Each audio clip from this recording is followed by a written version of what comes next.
फिर से कल रोड शो की भव्यता के बाद आज एक बार फिर से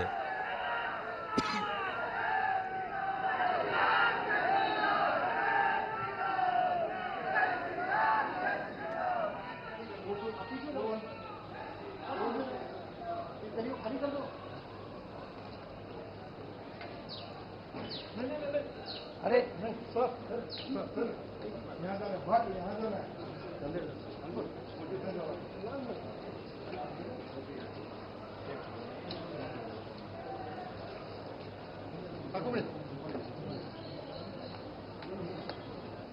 तो आप ये सीधी तस्वीरें देख रहे थे कलेक्ट्रेट से, काशी के कलेक्ट्रेट से, जहां पर नामांकन की प्रक्रिया जो है उसकी शुरुआत हो चुकी है। अश्विनी मिश्रा और शैलेंद्र मिश्र हमारे साथ जुड़े हुए हैं वहां काशी से।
में कांग्रेस का प्रदर्शन अच्छा रहा था और कांग्रेस और उसके सहयोगियों को 20 में से 19 सीटें मिल गई थी। लेकिन सवाल यह है कि इस प्रकार जब इस बार दोबारा लड़ रहे हैं, क्या वो चमत्कार दोबारा होगा वहाँ पे या नहीं होगा, तो ये भी एक महत्वपूर्ण प्रश्न है। तो मुझे लगता है कि जब ये नतीजे आएंगे तो उससे काफ़ी हद तक चीज़ें साफ होंगी और ये देखना होगा कि राहुल गांधी अपनी सीट जीतने के साथ क्या केरल में भी कांग्रेस के प्रदर्शन को पिछली बार की तरह बेहतर बना पाते हैं या नहीं बना पाते हैं। बिल्कुल, हम यहाँ तस्वीरें लगातार दिखा रहे हैं जहाँ प्रधानमंत्री अपना तीसरी बार नामांकन भरने के लिए कलेक्ट्रेट ऑफिस पहुँच चुके हैं और एक बार फिर वहाँ पर नारों के बीच में वो वहाँ पहुँचे और अभिनंदन उन्होंने स्वीकार किया वाराणसी वासियों का।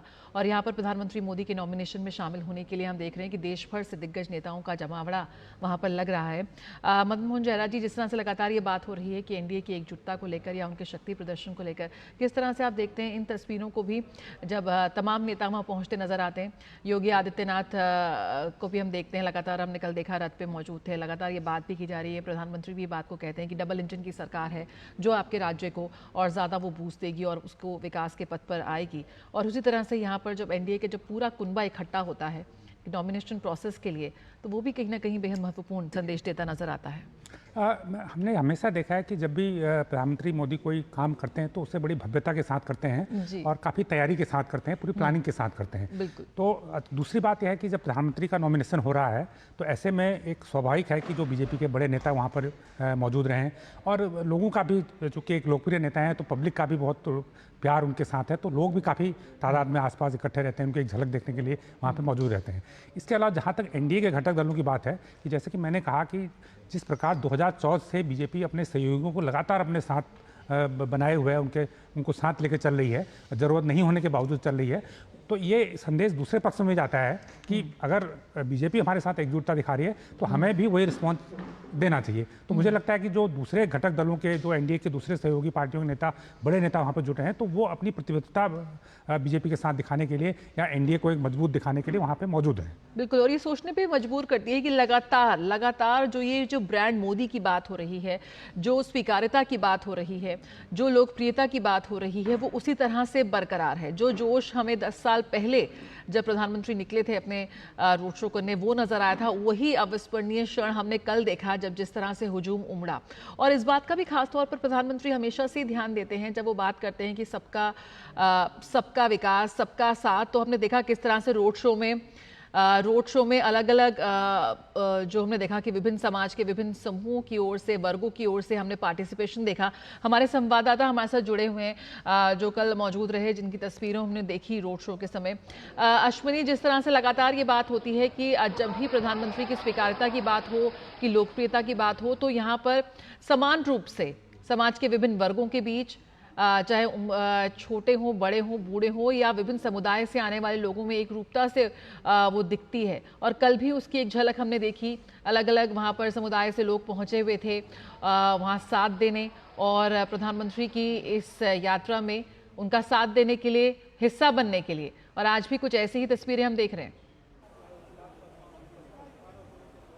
अश्विनी, आपको मेरी आवाज आ रही है? निश्चित तौर से मैं अगर देखें तो प्रधानमंत्री नरेंद्र मोदी का कल का जो रोड शो था उस तरीके से था कि पूरा का पूरा पूर्वांचल और पूरा का पूरा ये क्षेत्र जो है उमड़ पड़ा था।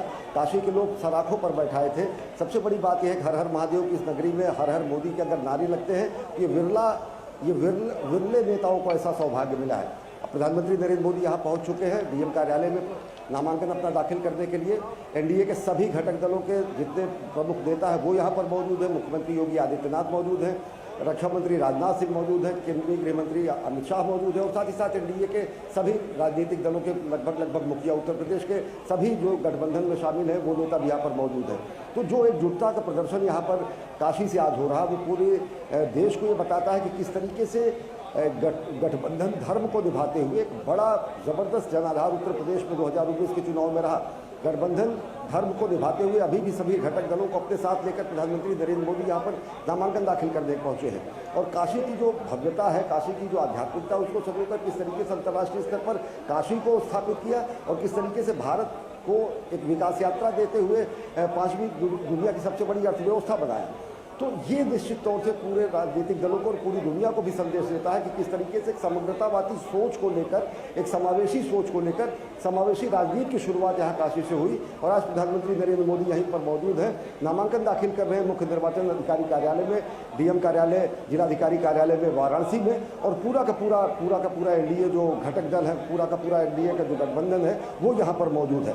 तो जय, जो आप बात कर रही है कि सभी लोगों की समावेशिता की बात, एक चीज़ मैं जरूर कहूँगा, 2014 के बाद उत्तर प्रदेश और बिहार की राजनीति कहीं ना कहीं जातीय आधार पर राजनीति यहाँ पर होती थी, जातीय समीकरणों के आधार पर राजनीति होती थी। लेकिन प्रधानमंत्री नरेंद्र मोदी ने केवल सबका साथ सबका विकास नारा ही नहीं दिया, जो जातीय समीकरण थे उनको भी ध्वस्त उन्होंने किया। आज एक विकासवादी राजनीति की शुरुआत उत्तर प्रदेश में हुई है, पूरे देश में हुई है।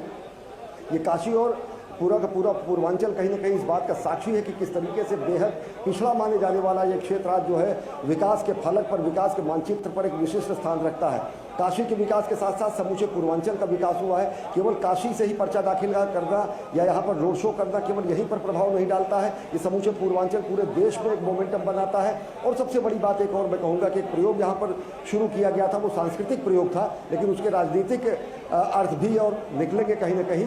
जिस तरीके से साउथ का सबसे ज़्यादा फोकस इस बार बीजेपी ने किया है, यही काशी है जहाँ पर काशी तमिल संगमम का आयोजन किया गया, जहाँ पर बड़ी संख्या में लोग वहाँ पर ट्रेनों के जरिए आए, उन्होंने काशी की संस्कृति को समझा।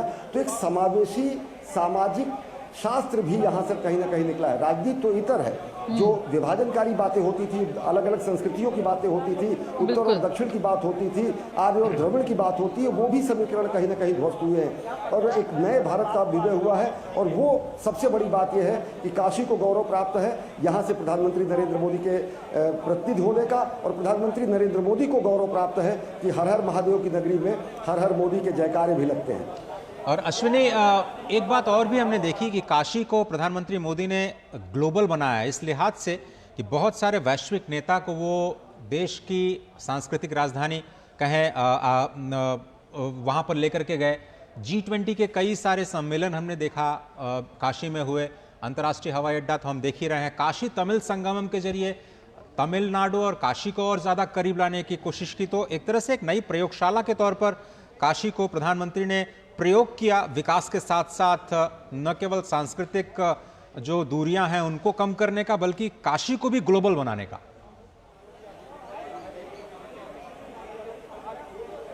काशी को ग्लोबल बनाने का और भारतीय संस्कृति को भी ग्लोबल बनाने का। काशी कोई भी विदेशी पर्यटक आता था वो फतेहपुर सीकरी, आगरा घूमकर चला जाता था, लेकिन आज अगर देखें तो उत्तर प्रदेश के पर्यटन मानचित्र पर सबसे ऊपर अगर कहीं भगवान श्री राम का अयोध्या का राम मंदिर में लोगों का आकर्षण का केंद्र है, तो दूसरा स्थान कहीं ना कहीं काशी का है। इससे ज़्यादा सैलानी आज के 10 साल पहले गोवा जाया करते थे, दूसरी जगहों पर जाया करते थे, वो एक्सप्लोर करते थे।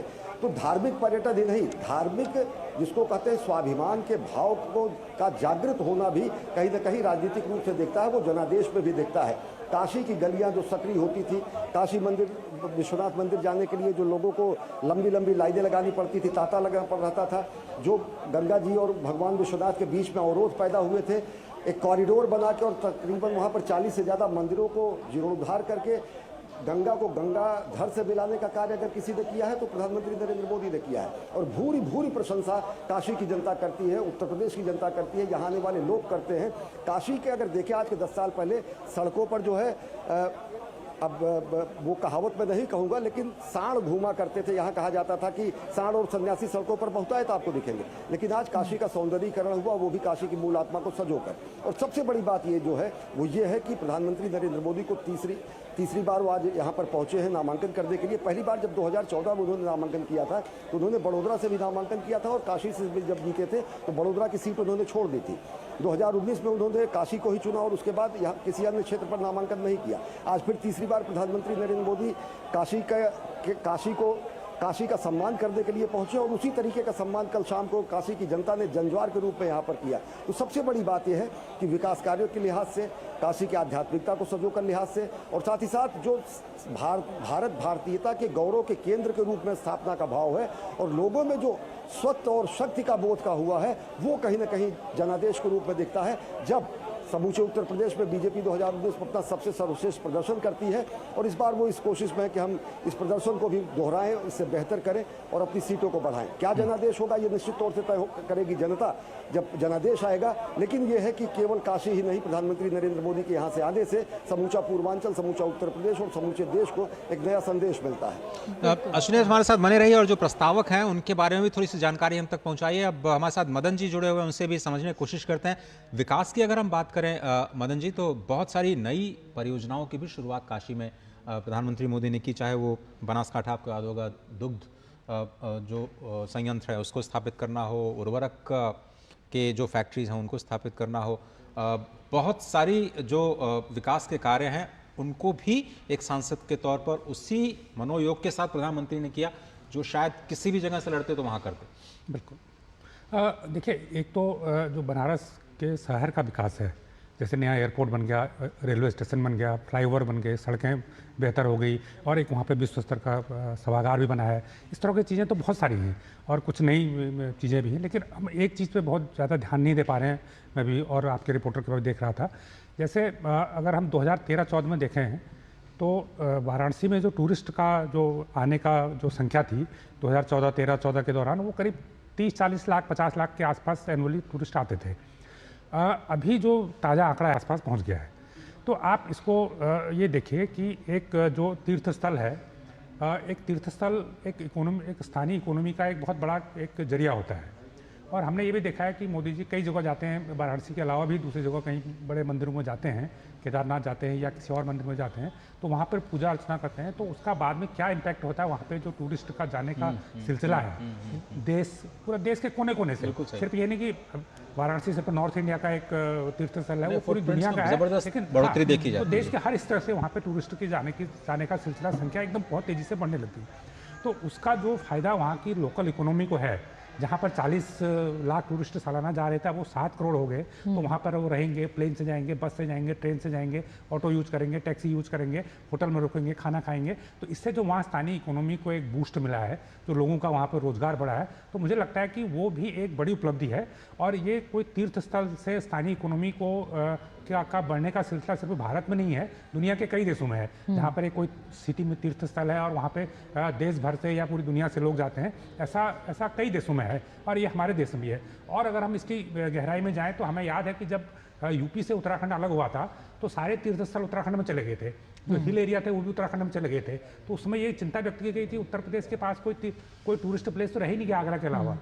तो उसके उस समय अयोध्या में जो राम मंदिर भी नहीं बना था, तो अब वाराणसी एक बड़ा तीर्थ स्थल बन गया और जो अयोध्या तो एक तीर्थ स्थल बन ही रहा है जब से वहाँ पर मंदिर बना है। तो मुझे लगता है कि ये जो उसका एक फायदा है, एक वो स्थानीय इकोनॉमी को इसका जो फायदा हो रहा है, तो ये भी एक बड़ी उपलब्धि है। बिल्कुल, जिस तरह से पर्यटन टूरिज्म को एक नई दशा उसकी बदल दी, और साथ ही जिस तरह की सुविधाओं की हम बात करते थे कि विदेशों में हम जाते हैं जो सुविधाएं हमें मिलती हैं, आज वही सुविधाएं भारत के इन विभिन्न शहरों में मिल रही हैं। जो हमारे संवाददाता इस वक्त बता रहे थे, जब हम स्वीकार्यता और लोकप्रियता की बात कर रहे थे कि विभिन्न वर्गों में का जुड़ाव जो है प्रधानमंत्री के साथ, किस तरह से देखते हैं जो एक राजनीति में जो एक बड़ा बदलाव, आज वो विभाजनकारी राजनीति को छोड़कर मुद्दों की बात हो रही है, विकास की बात हो रही है, रोजगार की बात हो रही है, विभिन्न जातिगत वोटर्स की जगह पर यहाँ पर एक नया वर्ग निकल कर आया, हम कह सकते हैं एक लाभार्थी वर्ग, जो कि एक बड़ा वोट बैंक है।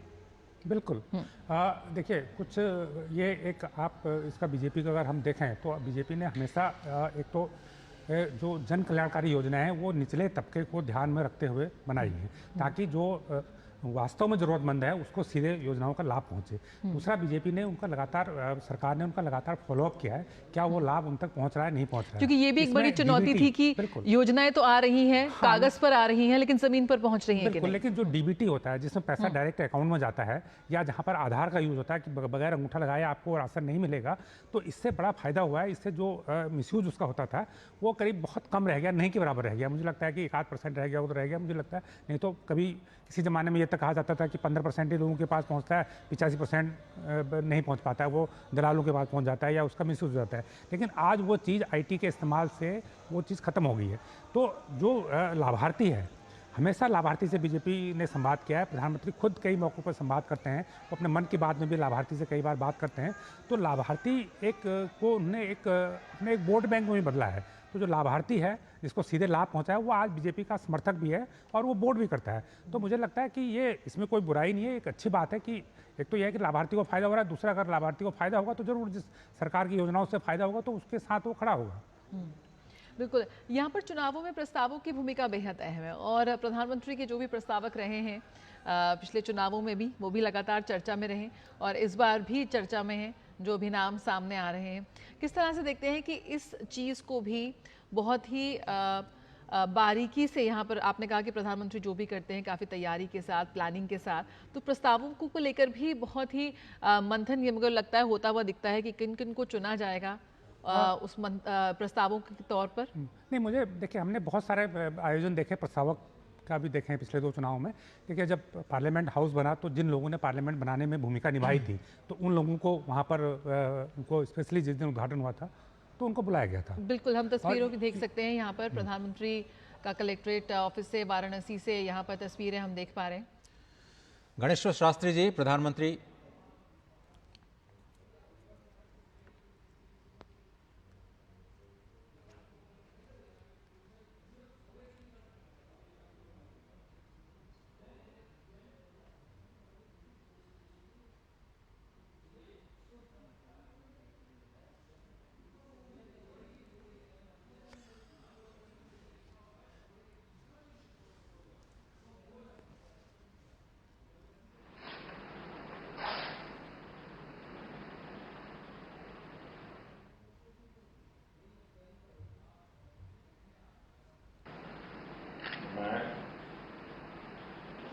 दामोदर मोदी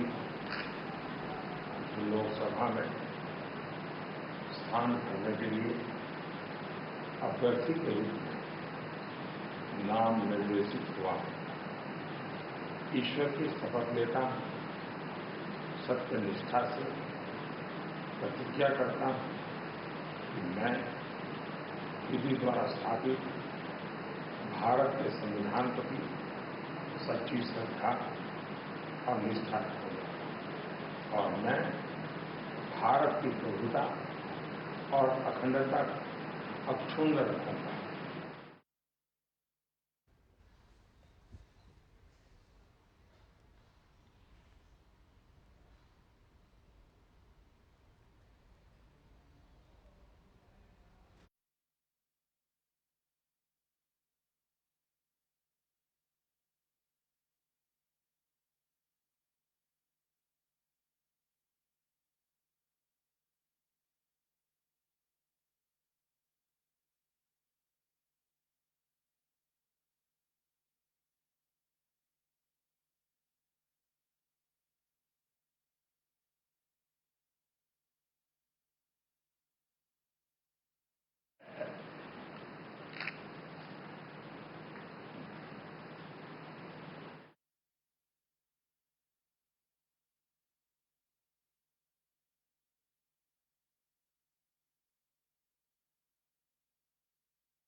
नरेंद्र दामोदर मोदी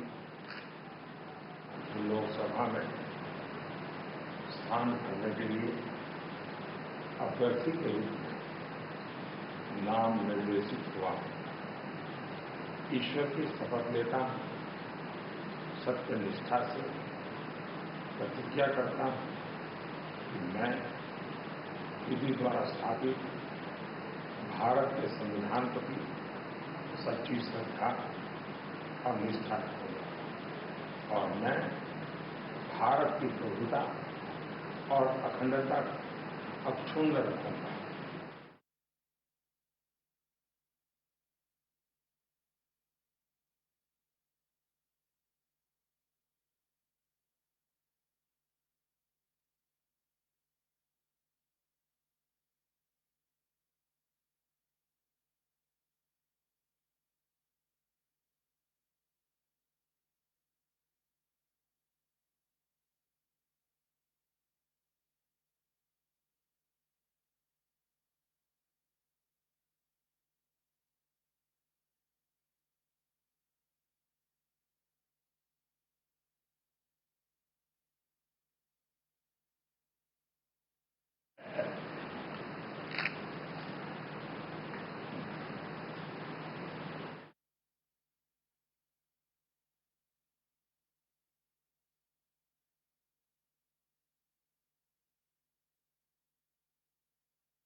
मंत्री के नामांकन की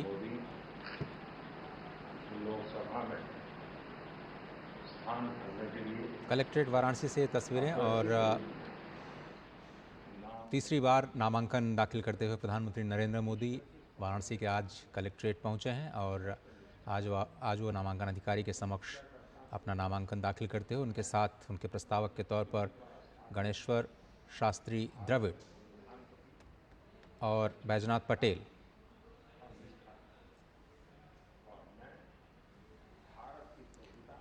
मदन मोहन जयरा जी हमारे साथ मौजूद हैं। जिस तरह से हम बात कर रहे थे कि ये तस्वीरें सामने आ रही हैं और सभी की निगाहें इस बार भी थी कि कैसे अपना नामांकन ये भरेंगे, कौन होंगे वो प्रस्तावक।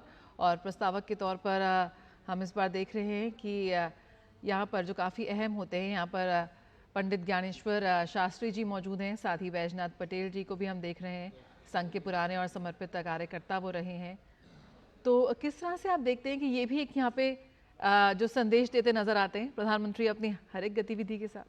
नहीं, मैंने हमेशा ये नोट किया कि जब भी कोई बड़ा आयोजन वो करते हैं तो जो निचले तबके का कार्यकर्ता है, चाहे वो निचले तबके का व्यक्ति है, उसको हमेशा सम्मान देते हैं। जो सबका साथ सबका विकास की बात कहते हैं वो भी इस बात पे लागू होती है।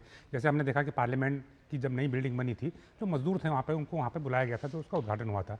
इसी प्रकार हमने देखा 26 जनवरी जब गणतंत्र दिवस समारोह हमारा होता है तो वहाँ पर बहुत सारे सफाई कर्मचारी और दूसरे जो एक निचले तबके के लोग होते हैं उनको वहाँ पर बुला के और सम्मान के साथ उनको पहली सीट पर बिठाया जाता है, उनके लिए सीटें रिजर्व की जाती हैं।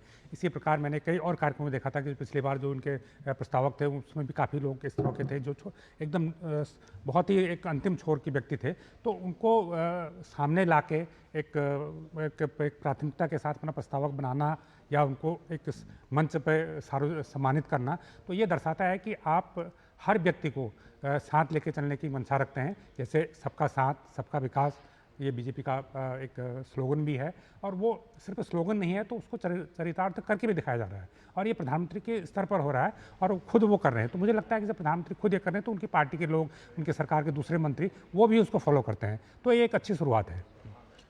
गणेश्वर शास्त्री द्रविड़ जो कि राम जन्मभूमि की जो पूरी प्रतिष्ठा हुई भगवान श्री राम की, वहाँ भी उन्होंने बहुत ही अहम भूमिका निभाई और मुहूर्त के तौर पर जो समय उन्होंने निश्चित किया था, संपूर्ण प्रक्रिया में वो बहुत ही तन्मयता के साथ शामिल रहे और काशी के विद्वत जनों में गिने जाते हैं। हालांकि वो तमिलनाडु से आते हैं, द्रविड़ अपने साथ अपने नाम के साथ लगाते हैं और वो आज मुख्य प्रस्तावक के तौर पर प्रधानमंत्री के साथ पहुँचे और उन्होंने आज नामांकन प्रक्रिया में हिस्सा लिया और साथ ही साथ बैजनाथ पटेल जो कि ओबीसी समाज से आते हैं और संघ के पुराने और समर्पित कार्यकर्ता रहे हैं, तो संघ के कार्यकर्ताओं को भी साथ में लेकर के चलना, साथ ही साथ काशी जिसके लिए जाना जाता है अपनी विद्वता के लिए, अपनी आध्यात्मिक उन्नति के लिए और एक प्रतीक के तौर पर ज्योतिष के प्रकांड विद्वान के तौर पर काशी जिसे आज जानती है शास्त्री जी को, वो आज मुख्य प्रस्तावक के तौर पर प्रधानमंत्री मोदी के साथ नजर आए। और मुख्यमंत्री योगी आदित्यनाथ भी लगातार आज सुबह से ही सभी कार्यक्रमों में प्रधानमंत्री के साथ रहे। आज काल भैरव मंदिर में दर्शन पूजन के समय भी वो वहाँ पर मौजूद थे। अश्विनी हमारे साथ बने हुए हैं। अश्विनी जी, एक बार फिर से आपका स्वागत है इस कार्यक्रम में। राम मंदिर की प्रतिष्ठा के दौरान भी आपने गणेश्वर शास्त्री जी को देखा और आज एक प्रस्तावक के तौर पर क्या संदेश निकलता है आज इस नामांकन प्रक्रिया से?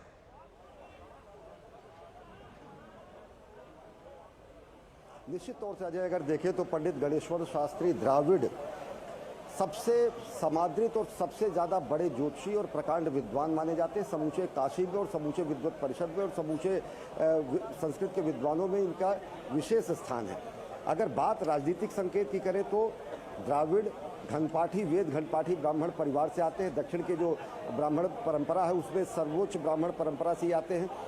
भाजपा का सबसे ज़्यादा फोकस जो है वो दक्षिण पर इस बार रहा, क्योंकि दक्षिण भारत से जो सीटों को और ज़्यादा संभावना वो तलाश रहे थे कि किस तरीके से तमिलनाडु, कर्नाटक, केरल और अन्य आंध्र प्रदेश राज्यों में अपना जनाधार बढ़ा सके, क्योंकि भाजपा का दक्षिणापथ अभियान जो था वो कहीं ना कहीं कर्नाटक तक सिमटा हुआ था। राजनीतिक रूप से अगर देखें तो आपकी उत्तर और दक्षिण को साधने और जोड़ने की कोशिश है। अगर सांस्कृतिक रूप से आप देखें तो जो शुरुआत की प्रधानमंत्री नरेंद्र मोदी ने बेहद अभिनव प्रयोग किया काशी तमिल संगमम का, इसी तरीके का सोमनाथ तमिल संगमम गुजरात में किया गया। जो उत्तर दक्षिण की जो खाई थी, जो कहीं आर्य और द्रविड़ की खाई थी, जो सो कॉल्ड ऐसे नैरेटिव चलाए जाते थे, वो भी ध्वस्त किए जाने का साक्षात प्रमाण है जिस तरीके के यहाँ पर सांस्कृतिक आयोजन किए गए। हाँ, इस सांस्कृतिक आयोजनों को जो राजनीतिक फल और फलीभूत होंगे वो विशिष्ट तरीके से देखता होगा कि दक्षिण में भारतीय जनता पार्टी को किस तरीके से लाभ मिलता है। और एक चीज़ बताएं, अगर पंडित गणेश्वर शास्त्री द्राविड़ जी की अगर बात करें तो कल भी हमने उनसे जब बात की तो आज उन्होंने बताया कि जो मुहूर्त है वो अभिजीत मुहूर्त है जिसमें प्रधानमंत्री नरेंद्र मोदी नामांकन दाखिल करेंगे। आनंद योग है, सर्वार्थ सिद्ध योग है, सभी मनोकामनाओं को पूर्ण करने वाला योग है और इस समय में किए गए कार्य व्यक्तिगत रूप से तो फलीभूत होते हैं, साथ ही साथ नेतृत्व मिलने पर सभी संकटों को समाप्त करने वाला योग बनता है। तो निश्चित तौर से अगर देखें तो प्रधानमंत्री नरेंद्र मोदी ने अगर पंडित गणेश्वर शास्त्री द्राविड़ और बैजनाथ पटेल को अपना प्रस्तावक बनाया तो इसमें हमारी उस परंपरा को भी कहीं ना कहीं हम नतमस्तक करते हैं, जहाँ पर हम विकास और विरासत की बात करते हैं, समाज को हम जोड़ने की बात करते हैं, जिस हमारा ऐसा समाज जो कि सबको समेकित और समग्र रूप में लेके चलता है। जब हम ये कहते हैं संगच्छध्वम संवद्धध्वम समो मदान से जानताम, जो हमारे वेद वाक्य हैं, तो किसी भी तरीके से जो सबका साथ, सबका विकास, सबका प्रयास, सबका विश्वास का जो राजनीतिक प्रयोग है वो यहाँ पर दिखता है। उत्तर दक्षिण पूर्व पश्चिम एक समग्र समावेशी नेता के रूप में प्रधानमंत्री नरेंद्र मोदी यहाँ पर पहुँचते हैं। एनडीए का पूरा कुनबा यहाँ पर है। तो राजनीतिक रूप से अनेक परिणाम, राजनीतिक रूप से अनेक यहाँ से निष्कर्ष जाते हैं और क्या कुछ इसके फलीभूत निष्कर्ष निकलेंगे वो जनादेश में पता चलेगा जब गिनती होगी। लेकिन उत्तर दक्षिण के जो खाई थी वो भी कहीं ना कहीं पड़ती हुई दिख रही है। जब उत्तर भारत से पश्चिम भारत के जन्म लिए हुए प्रधानमंत्री नरेंद्र मोदी गुजरात से आकर काशी को अपनी कर्मभूमि बनाते हैं और यहाँ पर उनके प्रस्तावक दक्षिण भारत से 4 पीढ़ी से यहाँ पर अपने को समाहित कर दिए जाने वाले पंडित गणेश्वर शास्त्री बनते हैं। अजय, लेकिन अश्विनी, आपको वो तस्वीरें भी याद होंगी जब 2019 के अर्धकुंभ में जब अचानक प्रधानमंत्री ने चरण प्रक्षालन किया और सभी को आश्चर्यचकित कर दिया निषाद समाज का, और आज देखिए फिर से ओबीसी समाज के बैजनाथ पटेल उनके साथ में हैं। ये जो आपने एक बड़ी बात कही कि विकास तो ठीक है, वो तो हर जगह करते ही हैं, लेकिन सभी जातियों को साध करके एक साथ सबको लेकर के चलना, ये प्रधानमंत्री मोदी की नीति के केंद्र में है और किसी को भी नाराज नहीं करते और सभी को उचित सम्मान जो समाज में मिलना चाहिए। वो दृश्य भी आपको याद होंगे जब काशी कॉरिडोर के निर्माण के बाद श्रमजीवियों पर उन्होंने पुष्प वर्षा की थी। तो ये भी एक उनके व्यक्तित्व को दिखाता है और शायद जनता भी इस बात को समझ रही है बहुत अच्छी तरीके से कि वो जो पहले केवल जाति की राजनीति होती थी, जातियों को साधना तो सबके साथ, सबका विकास के साथ में पीएम मोदी रखते ही हैं और उसके साथ साथ विकास के नए मंत्र को लेकर भी आगे चल रहे हैं।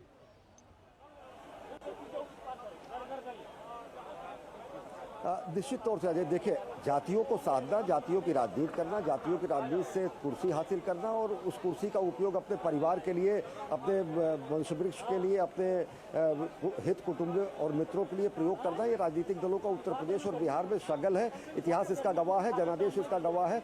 पीढ़ी की पूरी ऐसे कुनबे तैयार हुए हैं जातीय आधार पर उत्तर प्रदेश और बिहार में, जो कि विशिष्ट जात का वोट बैंक की राजनीति करते हुए उन्होंने जाति समीकरणों को साधते हुए यहाँ पर सत्ता भी हासिल की। लेकिन इन सबसे अगर देखें, सामाजिक चेतना जगाने की बात, सामाजिक रूप से सम्मान देने की बात, सामाजिक रूप से उनको स्थापित करने की बात, सामाजिक रूप से उनको जो कहीं ना कहीं सामाजिक रूप से नहीं कहेंगे लेकिन जो राजनीतिक अस्पृश्यता कहीं ना कहीं राजनीतिक दलों की अनेक वर्गों के प्रति जो गुटबंदी थी, उसको भी समाप्त करने का काम प्रधानमंत्री नरेंद्र मोदी ने किया।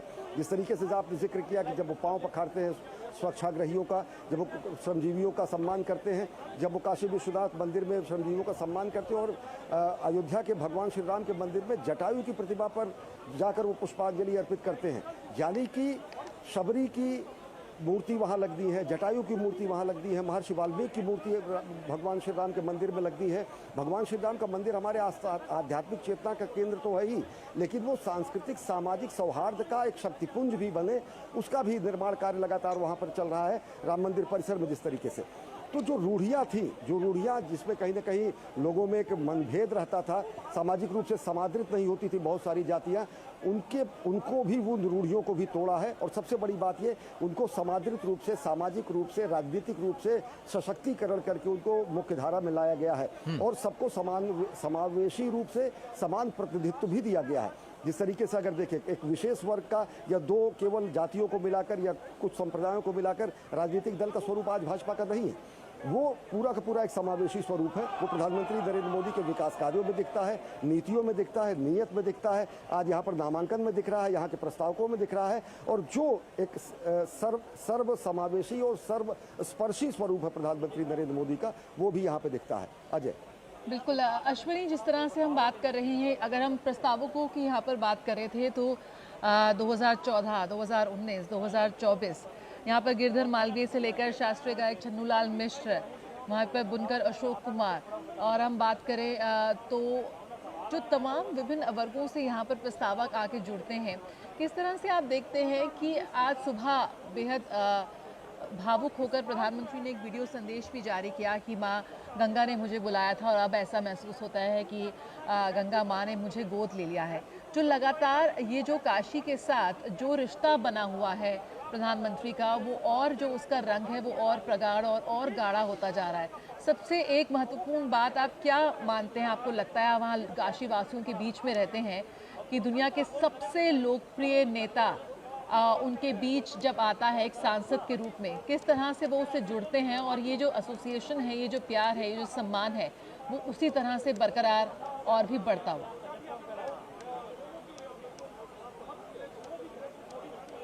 निश्चित तौर से जया, अगर देखें तो दुनिया के सबसे ताकतवर नेता, दुनिया के सबसे बड़े लोकतंत्र का नेता, दुनिया के सबसे बड़े लोकतांत्रिक जो हमारा केंद्र है, उसको सांस्कृतिक केंद्र के रूप में काशी को अंतर्राष्ट्रीय स्तर पर स्थापित करने का कार्य, दुनिया के बड़े बड़े नेताओं को काशी ले आने का कार्य, चाहे वो शिंजो अबे को काशी दर्शन और दशाश्वमेध घाट पर गंगा आरती कराने की बात हो, या फिर फ्रेंच राष्ट्रपति इमैनुअल मैक्रा की यहाँ की यात्रा हो, या फिर G20 के दौरान बहुत सारे यहाँ पर कमिटीज़ और उनकी बैठकों का सिलसिला हो। काशी एक अंतर्राष्ट्रीय फलक पर प्रधानमंत्री नरेंद्र मोदी के यहाँ से प्रतिनिधित्व करने के बाद वो स्थापित हुई है।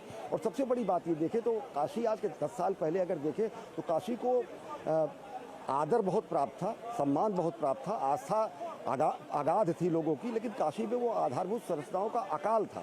चाहे अगर देखें आज रेलवे की बात हो, हवाई अड्डे की बात हो, अंतर्राष्ट्रीय स्तर का हवाई अड्डा है, रेलवे के जो टर्मिनल्स हैं, यहाँ का जो एक वाराणसी स्टेशन के अलावा अश्विनी, आप हमारे साथ बने रहिए। शैलेंद्र मिश्र भी जुड़ गए हैं, शैलेंद्र के पास चलते हैं। शैलेंद्र, आज प्रधानमंत्री से एक सीधे तौर पर सवाल किया गया कि राम मंदिर इन चुनाव में एक मुद्दा है या नहीं है। प्रधानमंत्री ने दो टूक मना कर दिया। उन्होंने कहा कि ये श्रद्धा का मुद्दा है, ये चुनाव का मुद्दा न पहले था, न आज है, न कभी रहेगा। ये तो देश की सांस्कृतिक जड़ों के साथ जुड़ा हुआ मुद्दा है। लेकिन क्या जमीन पर राम मंदिर क्या आपको जनता के बीच एक मुद्दा दिखाई दे रहा है या लोग इससे मुद्दा नहीं मानते? शैलेंद्र, देखिए, बीजेपी हमेशा ये कहती रही है कि राम जन्मभूमि का जो मुद्दा है वो राजनीतिक मुद्दा नहीं है, वो एक आस्था का विषय है। और बीजेपी हमेशा से कहती रही कि वो राम मंदिर के निर्माण के पक्ष में है। जनता के बीच ये जरूर मुद्दा एक तरह से देखें एक संदेश गया है कि जो बीजेपी कहती रही, प्रधानमंत्री नरेंद्र मोदी के सत्ता में आने के बाद उसका मार्ग प्रशस्त हुआ और राम लला की प्राण प्रतिष्ठा हुई। और हम जानते हैं कि आज पंडित शास्त्री मुख्य प्रस्तावक है प्रधानमंत्री नरेंद्र मोदी के। देखिए, 3 बातें हैं जो प्रधानमंत्री नरेंद्र मोदी और बीजेपी को बाकी राजनीतिक दलों के नेताओं से अलग बनाती है। उसका एक सबसे महत्वपूर्ण कारण है प्रधानमंत्री नरेंद्र मोदी का जो कनेक्ट है, न केवल अपने संसदीय क्षेत्र की जनता के साथ बल्कि देश की जनता के साथ। दुनिया में किसी नेता का ऐसा नहीं है। हम थोड़ी देर पहले चर्चा कर रहे थे कि राहुल गांधी 2 सीट से लड़ना चाहते थे, लेकिन जब तक वायनाड से चुनाव खत्म नहीं हुआ उन्होंने अपने तरफ से कोई ऐलान उनकी पार्टी ने नहीं किया कि वो रायबरेली से चुनाव लड़ेंगे। देखिए, ये जनता के साथ एक तरह से बीजेपी आरोप लगाती है कि छल है, आप 2 सीट से चुनाव लड़ सकते हैं, इसका कोई प्रावधान है, किसी ने मना ही नहीं किया, तमाम नेताओं ने चुनाव लड़ा है। लेकिन जब एक जगह का मतदान खत्म हो जाता है तब आप ऐलान करते हैं कि आप रायबरेली से चुनाव लेंगे। दूसरी बात यह है, जीत हार होती रहती है। राहुल गांधी अमेठी से चुनाव हारे, लौट कर अमेठी नहीं गए। बीजेपी में आप देखिए, स्मृति ईरानी 2014 में चुनाव हारी थी अमेठी से, लगातार अमेठी में डटी रही। 2019 में राहुल गांधी को हराया और वहां से चुनाव जीती। और अब बीजेपी कह रही है कि देखिए, राहुल गांधी हिम्मत नहीं जुटा पाए कि वो अमेठी से चुनाव लड़े, वो रायबरेली चले गए। हालांकि बीजेपी ये भी दावा कर रही है, प्रधानमंत्री ने एक इंटरव्यू में कहा है कि रायबरेली से भी राहुल गांधी हारेंगे। तो बीजेपी और प्रधानमंत्री नरेंद्र मोदी की जो राजनीति है वो जनता के बीच एक भरोसा जताती है, ये बीजेपी कहती है। क्योंकि आप देखिए, ओबीसी हितों की बात होती है, सबसे ज़्यादा केंद्र में मंत्री देने का काम ओबीसी समाज से प्रधानमंत्री नरेंद्र मोदी की अगुवाई में हुआ है। ओबीसी को संवैधानिक दर्जा, ओबीसी आयोग को देना, नीट में ओबीसी आरक्षण छात्रों को देना, तमाम फैसले, तो फैसलों के जरिए प्रधानमंत्री नरेंद्र मोदी की ब्रांड इमेज बनी है, जनता का भरोसा हुआ। और इसलिए बीजेपी ये कहती है कि देखिए, घोषणा पत्र के वादों को किस तरह से जमीन पर लागू किया जाता है, ये बीजेपी सरकारों से सीखना चाहिए और उस पर कैसे आगे बढ़ाता है 2014, 2019 और 2024। और तीसरी बात यह है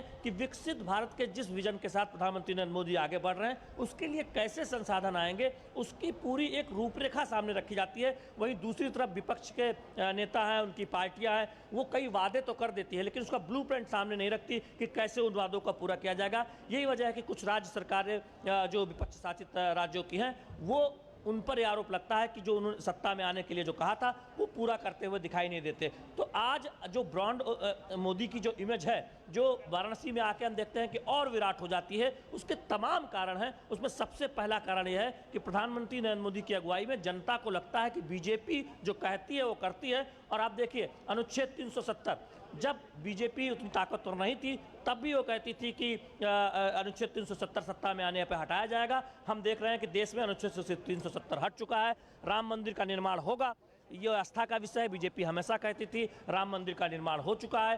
तो इस तरह के तमाम वादे जो बीजेपी जब दूर दूर तक ये था कि वो सत्ता में कब आएगी कोई कल्पना नहीं करता था, लेकिन जब सत्ता में आई तो उन वादों पर आगे बढ़ी, उन्हें पूरा किया गया। तो ये किसी राजनीतिक दल के विश्वसनीयता को दिखाता है प्रधानमंत्री नरेंद्र मोदी की अगुवाई में। इसीलिए सब कहते हैं कि जो मोदी की गारंटी भारतीय जनता पार्टी ने कहा वो आगे निकलती है। बीजेपी का दावा है कि एक तरफ ऐसे दल हैं, ऐसे दलों के नेता हैं जो परिवार को बचाने के लिए सिर्फ राजनीति करते हैं या एकजुट हुए हैं, वो अपने वादों को भूल जाते हैं। वहीं प्रधानमंत्री नरेंद्र मोदी की अगुवाई में बीजेपी है जो एक एक वादों को पूरा करती है। और काशी में तो जो वादा किया भी नहीं था, ऐसे तमाम वो काम हुए हैं। इसीलिए हमने कल जब एक पूरे ग्रुप से बात की, मैं ढूंढता रहा कि कोई मिले जो प्रधानमंत्री नरेंद्र मोदी के बारे में कुछ ऐसा कहे कि उम्मीदें नहीं पूरी हुई काशी की जनता की। ढूंढने के बावजूद कोई व्यक्ति ऐसा नहीं मिला। सब ये कह रहे थे कि जो सोचा था वो तो हुआ ही, जो नहीं सोचा था प्रधानमंत्री नरेंद्र मोदी ने वो भी करके काशी में दिखाया है। तो इस तरह से जनता का शैलेंद्र, आप हमारे साथ बने रहिए, हम जनता की जो आवाज़ है ज़रूर आपके जरिए हम समझने की कोशिश करेंगे। लेकिन मदन जी, 10 साल जो काशी के रहे, देश के लिए तो स्वर्णिम रहे ही, विकास के लिहाज से काशी के लिए भी, जिस तरह से शैलेंद्र बता रहे हैं कि काशी के लिए भी वे स्वर्णिम काल रहे। जिस तरह से किसानों की बात हो, डेयरी संयंत्र की स्थापना हो, जो IPDS योजना के तहत आज जो उन्होंने वीडियो जारी किया उसमें जो बिजली के तार, जो खंभे बिल्कुल सड़क पर नज़र आते थे, उनको अंडरग्राउंड किया गया 600-700 करोड़ रुपए की योजना के जरिए। आज अगले 5 साल आपको कैसे दिखाई देते हैं? काशी ये मान के चल रही है कि भाई प्रधानमंत्री उनकी अगुवाई करेंगे और बहुत सारे लोग ये भी मान के चल रहे हैं कि तीसरी बार देश भी नरेंद्र मोदी जी को ही प्रधानमंत्री बनाएगा। तो काशी के लिए अगले 5 साल, देखिए, काशी के लिए अगले 5 साल तो महत्वपूर्ण हैं ही। जैसे अभी हम कह रहे थे कि क्या पीएम ने खुद बोला है कि हमारे लिए प्रधानमंत्री एक चुनावी मुद्दा नहीं है, तो बीजेपी पीएम अभ्यर्थी के रूप में नाम निर्देशित हुआ। ईश्वर की शपथ लेता हूं, सत्य निष्ठा से प्रतिज्ञा करता हूं कि मैं विधि द्वारा स्थापित भारत के संविधान प्रति सच्ची श्रद्धा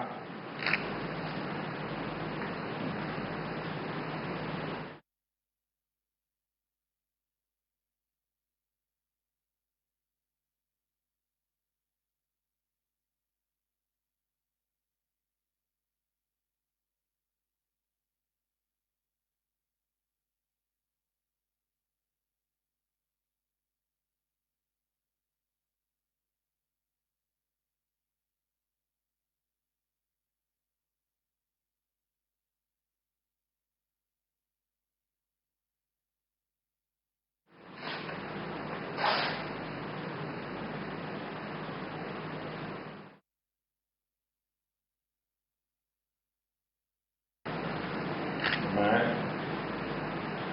नरेंद्र दामोदर मोदी लोकसभा में स्थान करने के लिए अभ्यर्थी के रूप में नाम निर्देशित हुआ। ईश्वर की शपथ लेता हूं, सत्य निष्ठा से प्रतिज्ञा करता हूं कि मैं विधि द्वारा स्थापित भारत के संविधान प्रति सच्ची श्रद्धा और निष्ठा रखूंगा और मैं भारत की प्रभुता और अखंडता अक्षुण्ण रखूंगा।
मैं नरेंद्र दामोदर मोदी लोकसभा में स्थान करने के लिए अभ्यर्थी के रूप में नाम निर्देशित हुआ। ईश्वर की शपथ लेता हूं, सत्य निष्ठा से प्रतिज्ञा करता हूं कि मैं विधि द्वारा स्थापित भारत के संविधान प्रति सच्ची श्रद्धा और निष्ठा रखूंगा और मैं भारत की प्रभुता और अखंडता अक्षुण्ण रखूंगा।